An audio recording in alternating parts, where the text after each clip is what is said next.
श्री शिवाय नमस्तुभ्य।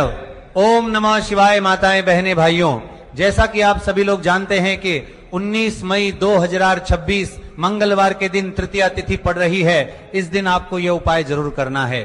भक्तों, जब आपके हाथ तंग चल रहे हो, जब रुपए पैसे कहीं से प्राप्ति ही ना हो पा रहे हो, जीवन में चारों तरफ से सिर्फ और सिर्फ परेशानियां आ गई हो, उनसे बाहर निकलने का कोई रास्ता ना दिखाई दे रहा हो, तो 19 मई 2026 मंगलवार को तृतीया तिथि के दिन कर लेना।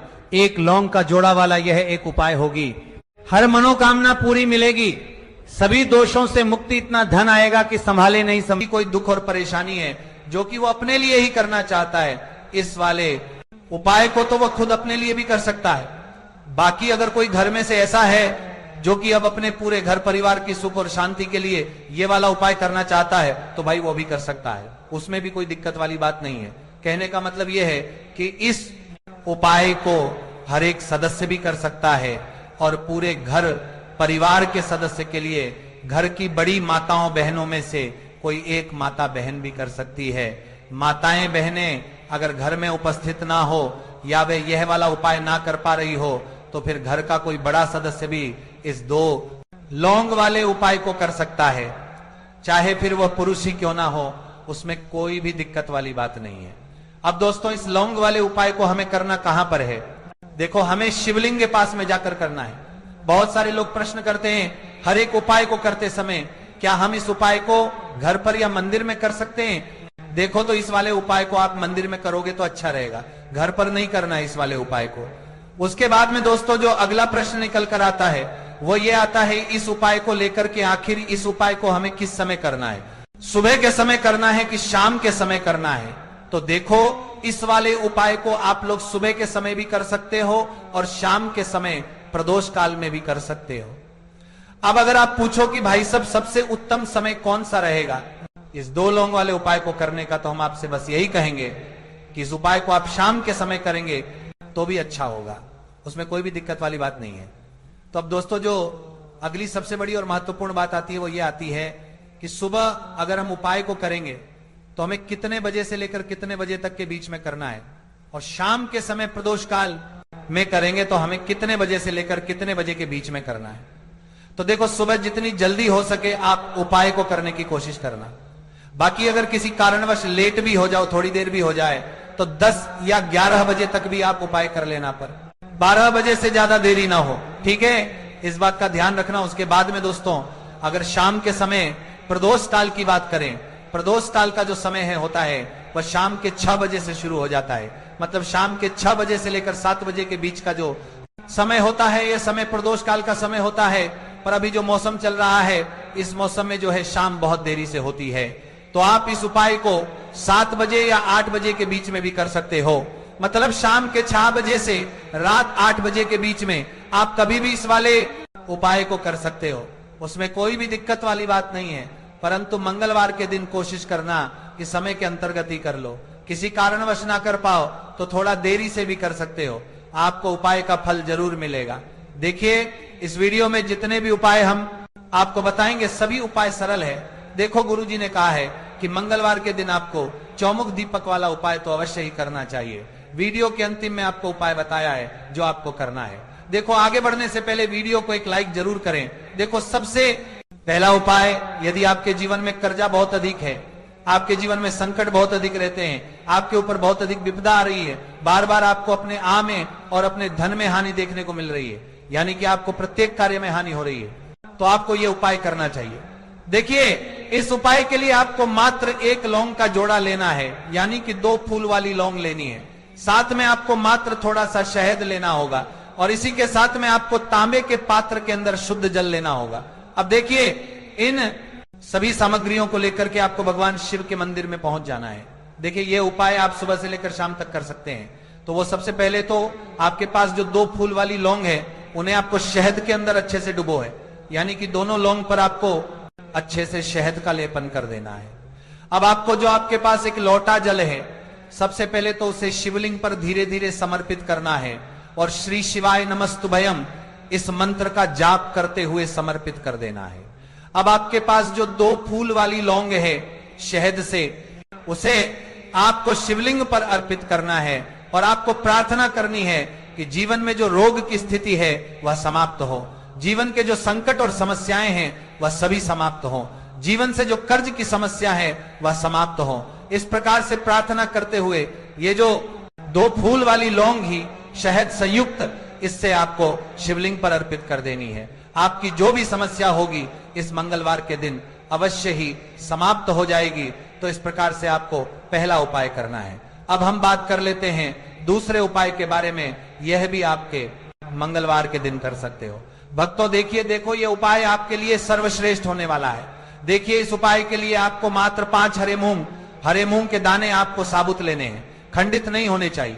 इस बात का ध्यान रखें। और इसी के साथ में आपको एक तांबे के पात्र के अंदर अपने घर से शुद्ध जल ले लेना है। अब दोस्तों इन सभी सामग्रियों को लेकर के आपको सीधे पहुंच जाना है भगवान शिव के मंदिर में। देखिए इस उपाय को भी आप सुबह भी कर सकते हैं और शाम के समय में भी कर सकते हैं। देखिए भगवान शिव के मंदिर में पहुंचने के बाद आपके पास जो 5 हरे मूंग हैं उनमें से पहला जो हरा मूंग है आपको शिवलिंग के सामने जो नंदी महाराज होते हैं और उनका जो पैर उठा हुआ होता है वहां पर आपको पहला हरा मूंग समर्पित कर देना है और आपको ओम नमः शिवाय इस मंत्र का जाप कर लेना है। फिर आपको दूसरा हरा मूंग लेना है और शिवलिंग पर जो श्री गणेश जी वाला स्थान होता है वहां पर आपको ये दूसरा हरा मूंग समर्पित कर देना है। यानी कि शिवलिंग के सीधे तरफ आपको ये दूसरा हरा मूंग समर्पित करना है और फिर आपको ओम नमः शिवाय या फिर श्री गणेशाय नमः इस मंत्र का जाप कर लेना है। तीसरा हरा मूंग का दान आपको भगवान शिव की सबसे प्रिय पुत्री माता अशोक सुंदरी वाले स्थान पर समर्पित करना होगा। शिवलिंग की जो जलाधारी होती है, जहां से जल बह के आता है, उसी जलाधारी के बीच में जो कहीं न कहीं उठी हुई लाइन होती है सांप की आकृति के रूप में, वहीं पर आपको तीसरा हरा मूंग समर्पित करना है और फिर आपको ओम नमः शिवाय इस मंत्र का जाप कर लेना है। अब दोस्तों चौथा जो हरा मूंग है उसे आपको भगवान कार्तिकेय जी का जो स्थान होता है शिवलिंग पर, वहां पर आपको यह चौथा हरा मूंग का दाना समर्पित कर देना है और आपको ओम ओम नमः शिवाय इस मंत्र का जाप कर लेना है। अब दोस्तों आपके पास जो 5वां और अंतिम हरा मूंग बचा हुआ है उसे आपको उससे जल के पात्र के अंदर डाल देना है और इस हरे मूंग से युक्त जल से आपको भगवान शिव के शिवलिंग का अभिषेक कर देना है। जल आपको बिल्कुल धीरे धीरे समर्पित करते जाना है और लगातार आपको शिव महापुराण के मूल मंत्र श्री शिवाय नमस्तुभयम इस मंत्र का जाप करते रहना है। फिर आपको शिवलिंग के सामने बैठकर यदि आप अपने बच्चों के लिए यह उपाय कर रहे हैं, यदि आप अपने बच्चों की बुद्धि ज्ञान और विवेक के लिए उपाय कर रहे हैं तो उसके लिए आपको प्रार्थना कर लेनी है।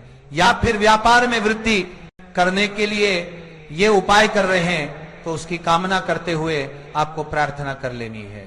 या फिर अपनी नौकरी के लिए कर रहे हैं, या फिर अपने इंटरव्यू के लिए, या फिर धन की प्राप्ति के लिए कर रहे हैं, जिस भी कामना के लिए आप उपाय कर रहे हैं उसे परिपूर्ण करने के लिए आपको महादेव से प्रार्थना कर लेनी है और फिर आपको वापस अपने घर आ जाना है। पूज्य गुरु जी ने कहा है कि जो भी व्यक्ति इस उपाय को कर लेता है तो यकीन मानिए आपके जीवन की जो सारे संकट, कष्ट और बाधाएं ही वह सभी समाप्त होंगे। अब हम बात करते हैं अगले उपाय की। इस उपाय के लिए आपको एक दीपक लेना है। दीपक आप मिट्टी का भी ले सकते हैं और शुद्ध आटा मढ़कर उसका दीपक भी आप तैयार कर सकते हैं। दीपक के अंदर गोल बाती का प्रयोग कर है और दीपक के अंदर आपको शुद्ध घी का प्रयोग करना है। इसी के साथ में आपको मात्र एक फूल वाली लौंग लेनी होगी। अब ये एक दीपक और एक फूल वाली लौंग लेकर के सीधा आपको पहुंचना होगा बरगद के वृक्ष के वहां पर। देखिए सबसे पहले तो आपके पास जो एक फूल वाली लौंग है उसे आपको बरगद के वृक्ष की जड़ में समर्पित करना है। देखिए अगर आपके जीवन में कोई भी बड़ा संकट आने वाला है, कोई भी बड़ा कष्ट आने वाला है तो वह इस उपाय के माध्यम से दूर होने वाला है। महादेव की विशेष कृपा रहेगी कि जो भी संकट आपके जीवन में आने वाला होगा वह भी दूर हो जाएगा। तो आपको एक लौंग समर्पित करनी है बरगद के वृक्ष की जड़ में और वहीं पर आपको जो है गोलबाती वाला दीपक जो आप लेकर के गए हैं उससे भी वहां पर प्रज्वलित कर देना है। व्हाट केयर करते हुए देखिए जब भी आपको जीवन में इस साल लगने लगे कि आपके जीवन में कुछ भी अच्छा नहीं चल रहा है तब भी आपको ये उपाय करना है। तो इस प्रकार से आपको ये उपाय करना है। अब हम जान लेते हैं चौथे विशेष उपाय के बारे में। देखें यदि आपके विवाह में, शादी में कोई भी समस्या आ रही है, यदि आपका जो कर्ज है वह दिन पर दिन बढ़ते ही जा रहा है, तो आपको यह चमत्कारी उपाय करना चाहिए। कोई भी समस्या अगर जीवन में है तो उसे दूर करने के लिए आपको ई उपाय करना चाहिए। मंगल दोष से जुड़ी हुई समस्या भी है तब भी आपको यह उपाय करना चाहिए। देखिए, इस उपाय के लिए आपको एक तांबे के पात्र के अंदर अपने घर से शुद्ध जल लेना है और इसी के साथ में आपको एक चुटकी लाल चंदन लेना होगा। अब आपको क्या करना है कि जो लाल चंदन आपने लिया है उसे आपको उससे जल के पात्र के अंदर डाल देना है और ये जल जो है आपको लाल चंदन से युक्त तैयार कर लेना है और ये लाल चंदन से युक्त जल आपको भगवान शिव के मंदिर में लेकर के पहुंचना है। लेकिन ये उपाय भी आप सुबह से लेकर के शाम तक कर सकते हैं। अब दोस्तों, ये जो लाल चंदन से युक्त जल है इससे आपको भगवान शिव के शिवलिंग पर धीरे धीरे अर्पित कर देना है और आपको लगातार श्री शिवाय नमस्तुभये इस मंत्र का जाप करते रहना है। देखिए, यदि आपके जीवन में विवाह से युद्ध समस्या चल रही है तो आपको मंगलेश्वर महादेव का स्मरण करना है और जीवन में अधिक कर्ज की समस्या है तो आपको आरण मुक्तेश्वर महादेव का स्मरण करना है। देखना एक दिन आपकी सब तरह की समस्या जल्दी समाप्त हो जाएगी। तो इस प्रकार से आपको यह चौथा उपाय करना है। अब हम जान लेते हैं अंतिम और पांचवें उपाय के बारे में। देखिए, मंगलवार का दिन है और हनुमान जी भगवान शिव के रुद्र अवतार हैं, तो ये उपाय और भी खास हो जाता है। तो ये जो उपाय है विशेषकर आपको हनुमान जी के वहां पर ही करना होगा।